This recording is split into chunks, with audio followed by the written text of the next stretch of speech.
নাটোরের লালপুর উপজেলার বিস্তীর্ণ পদ্মার চর একসময় কৃষি আর মাছ ধরে এখানকার মানুষ জীবিকা নির্বাহ করত, কিন্তু এখন এই চরাঞ্চল জুড়ে আতঙ্কের নাম সশস্ত্র গোষ্ঠী।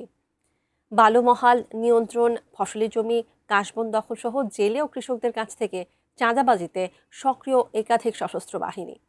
নাটোর প্রতিনিধি বোরহানুদ্দিনের পাঠানো তথ্য ছবিতে ডেস্ক রিপোর্ট।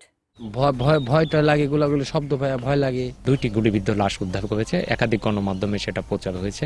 এই মার্ডার কিনা বিগত আওয়ামী লীগ গভর্নমেন্ট ক্ষমতার সময় হয়েছে, এখনো এসে হচ্ছে। রাজশাহীর বাঘা, নাটোরের লালপুর, পাবনার ঈশ্বরদী ও কুষ্টিয়ার দৌলতপুরের বিস্তীর্ণ চরাঞ্চলে আধিপত্য বিস্তারকে কেন্দ্র করে একের পর এক সংঘর্ষ, গুলিবর্ষণ ও হত্যাকাণ্ডের ঘটনা ঘটছে। গত 9 মাসে প্রাণ গেছে অন্তত 8 জনের। প্রতিনিয়ত সংঘাতের আশঙ্কায় আতঙ্কিত সাধারণ মানুষ। পদ্মা নদীতে হচ্ছে বালু তোলাকে কেন্দ্র করে এখানে বিভিন্ন বাহিনী গ্রুপ সৃষ্টি হয়েছে। মাঝে মাঝে শুনি যে গ্যাঞ্জামও হয়, সেই ব্যাপারে একটু আতঙ্ক হয় যে ওখানে আমরা সাধারণ মানুষ ওখানে যাবো কি যাবো না। এই মার্ডার কিনা বিগত আওয়ামী লীগ গভর্নমেন্ট ক্ষমতার সময় হয়েছে, এখনো এসে হচ্ছে।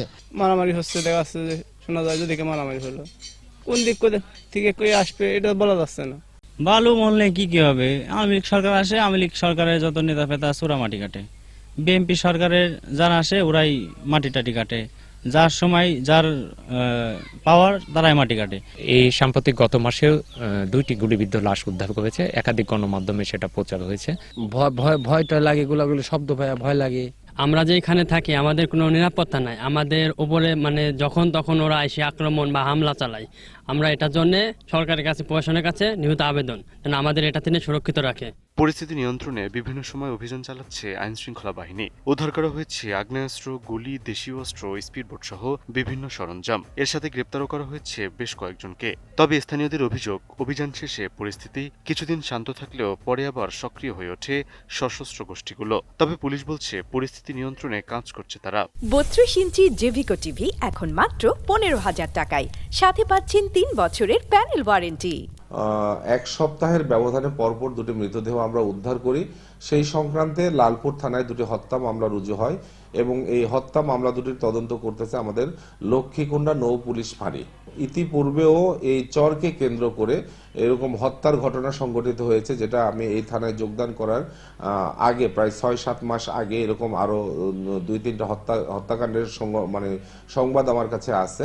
ইতিপূর্বে একবার প্রায় অনেক ফোর্সের সমন্বয়ে, কয়েক থানার সমন্বয়ে একটা অভিযানও পরিচালিত হয়েছে, যে অভিযানে বেশ কিছু মানুষকেও গ্রেপ্তার করা হয়েছিল।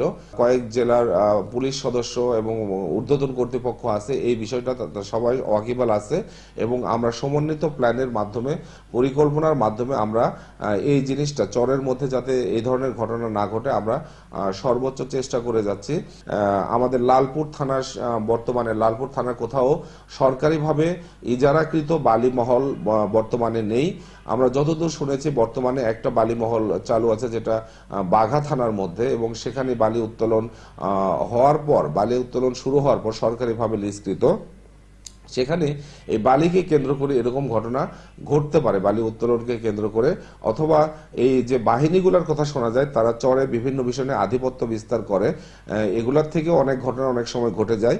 তো সার্বিক বিষয়ে চর কেন্দ্রিক যে বিভিন্ন বাহিনীর উদ্ভব বা যারা এই হত্যাকাণ্ডগুলো সংঘটিত হচ্ছে, এই ব্যাপারে আমরা কয়েক থানার সমন্বিত পরিকল্পনার মাধ্যমে আসলে কোথা থেকে কি হচ্ছে বা কি বিষয়, এটা আমরা ভালো একটা অভিযান বা পরিকল্পনা মাফিক একটা ব্যবস্থা আমরা গ্রহণ করব, এই ব্যাপারে আমরা তৎপর আছি। পদ্মার এই বিস্তীর্ণ চরাঞ্চলে বালুমহলকে কেন্দ্র করে আধিপত্যের লড়াই যেন থামছেই না। সাধারণ মানুষের প্রত্যাশা স্থায়ী নিরাপত্তা ব্যবস্থা, নিয়মিত টহল এবং অবৈধ অস্ত্র উদ্ধারে কার্যকর পদক্ষেপ নেওয়া হলে স্বস্তি ফিরবে জনজীবনে। Desk report, ATN news.